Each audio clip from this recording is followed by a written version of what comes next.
Hello viewers, আসসালামু আলাইকুম। সবাইকে কেমন আছেন সবাই? তো আশা করছি সবাই অনেক ভালো আছেন। তো আমরাও আল্লাহর রহমতে ভালো আছি। তো এদিকে হচ্ছে গতকালকে যে বৃষ্টিগুলো দিয়েছিল, তো এই বৃষ্টির অবস্থা তো আপনার সবারই দিকে দিয়েছে। তো এই বৃষ্টি অনেক ঝড় তুফান, তারপর বাতাস ছিল। তো ফাঁকে ফাঁকে আমি একটু ভিডিও করতেছিলাম। তো এখানে হচ্ছে বৃষ্টি অলরেডি আসছে না, তো বাতাস দিচ্ছিল, অনেক ঘূর্ণিঝড়, তারপর বাতাস দিচ্ছিল। আমি ফাঁকে ফাঁকে একটু ভিডিও করছিলাম। তো এদিকে চারিদিক অন্ধকার হয়ে আসছে। তো যাদের দিকে বৃষ্টি দিচ্ছিল, তো আপনারা তারা এই ওয়েদারটা বুঝতে পারবেন। আর যাদের দিকে বৃষ্টি দেয়নি, তো আমি বলতে পারি কি সবার দিকে এই ঘূর্ণিঝড়টা দিচ্ছিল। তো মনে হয় কলকাতার থেকে ওই পাশটা আর দেয়নি, যেহেতু আমরা ইন্ডিয়া, আমাদের ওই দিকেই দিচ্ছিল। তো যারা আমার আশেপাশে যারা আমার ভিডিওগুলো দেখেন, তারা অবশ্যই বুঝতে পারবেন যে কেমন ধরনের বৃষ্টি দিচ্ছিল এবং কেমন ধরনের ঘূর্ণিঝড় দিচ্ছিল।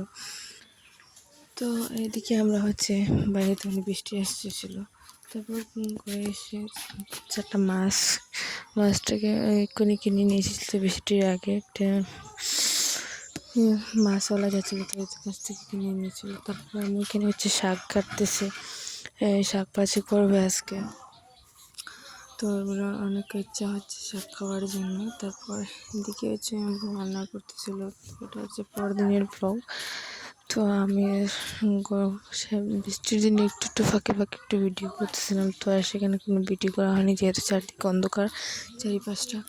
তো এখানে হচ্ছে আমি ভিডিও করে রেখেছিলো, তো আমি করেছিলাম না। ভিডিওর কাজটা আমি করি না, যখন থাকে তখন করি, আর যখন থাকি না তো এই ভিডিও এডিটিং করা, ভিডিও দেওয়া, পোস্ট করা সেসব কাজ ছিল আমার। তো এখানে হচ্ছে এই কি মাছের ঝোল করবে। তো মাছ আর শুটকি দিয়ে মাছের ঝোলটা করবে। তো আপনারা এত পরিমাণে বৃষ্টি দিয়েছিল গতকালকে, বোঝাই যাচ্ছিল। আমার তো লাইফে ফার্স্ট আমি এই বৃষ্টিগুলো দেখতেছিলাম। তো আমি কখনো এত বৃষ্টি দেখেছি, তারপর এত বৃষ্টি, এত অন্ধকার চারিদিক, তা আমি কখনো আগে দেখিনি।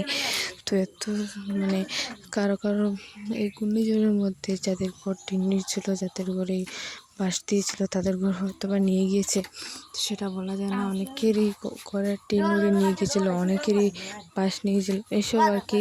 চারিদিকে গাছপালা ভেঙে সব কিছু একদম অগোছালো হয়ে গিয়েছিলো এই ঘূর্ণিঝড়ের মধ্যে। তো আমরা হচ্ছে গিয়ে ওগুলো দেখেছিলাম যে 4 দিন হচ্ছে বৃষ্টি দিবে, এরকম ঘূর্ণিঝড়। তখন আমরা ভয় পেয়ে গেছিলাম। তো আমাদের এরকম কোনো ক্ষতি হয় নাই অবশ্য। তো যাদের ছিল তাদের ক্ষতি হয়ে গিয়েছে। তো আমার আল্লাহর রহমতে আল্লাহ তাআলা আমাদেরকে সবসময় ভালো রাখেন, যেহেতু আমাদের কোনো কিছু ক্ষতি হয় না। তো যাই হোক, তারা যাদের ক্ষতিগুলো করেছে, তো তারা হয়তো অনেক কষ্ট পাবে, অনেকই কষ্টের মধ্যে দিয়ে দিন কাটাচ্ছে এইসব। তো যখন ওগুলো দেখে গিয়েছিলো ওয়েদারটা একদম খারাপ, 4টে দিন হচ্ছে কি বৃষ্টি দেবে। তো যাই হোক, মাশাআল্লাহ সেরকম কোনো বৃষ্টি দেয় নাই। তো এই চারিদিকে রোদ দিচ্ছে, এখন রোদ উঠেছে, তারপর সব কিছু দিচ্ছে। তো সেগুলো একটু ফেক ছিল, মানুষরা অনেক দিন দেখার পরে তো বলতে পারে 4 দিন দিবে, 6 দিন দিবে, এগুলো বলে। তো আমার এদিকে হচ্ছে সাদেরটি এখানে ভিডিও পোস্টটা দিয়েছিলাম। তো আপনারা সাউন্ডটা অপরিসরে পারবেন। তো একটা বাঁশ কাটতেছিল আমার একটা ভাই, তো সাউন্ডটা একটু অ্যাডজাস্ট করে নেবেন, কারণ আমার সাউন্ডটা একটু কম ছিল, যেহেতু সেই চারিপাশে মানুষ, সেই জন্য। তো আমি এখানে হচ্ছে ঘরটা একটু পরিষ্কার করছিল। তো আমি সেগুলো ভিডিও দেখিনি, তো আম্মু করে রেখেছিল। তারপর এখানে